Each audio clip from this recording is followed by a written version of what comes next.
Amministrazione comunale di Sant'Ari, la Proloco di Sant'Ari, vi diamo il benvenuto a questa 54esima edizione del Sagoia Morretina.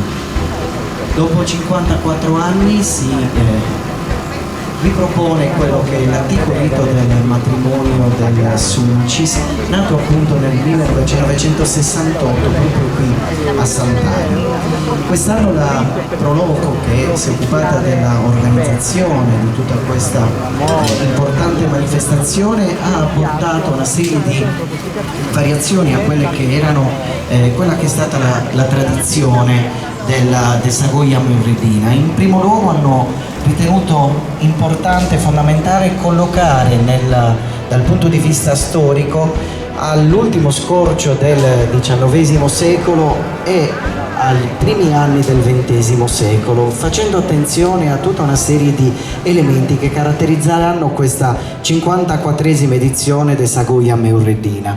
In primo luogo i due sposi che oggi festeggeremo, perché si tratta di un matrimonio reale, Simonetta Pugetto e Leonardo Lai, indossano gli abiti della tradizione santadese e sono stati vestiti in due luoghi differenti, questo a simboleggiare la preparazione appunto delle due persone nelle loro case di appartenenza.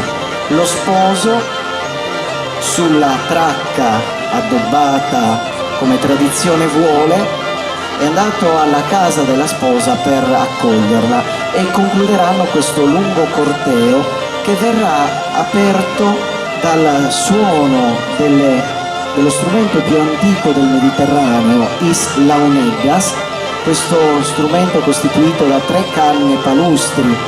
La canna più lunga si chiama sudumbu, legata alla quale c'è samancosa, e la canna più corta si chiama samancosetta. Melodie tradizionali che introducono anche dal punto di vista musicale quella che è la 54esima edizione del Sagoia Morretina.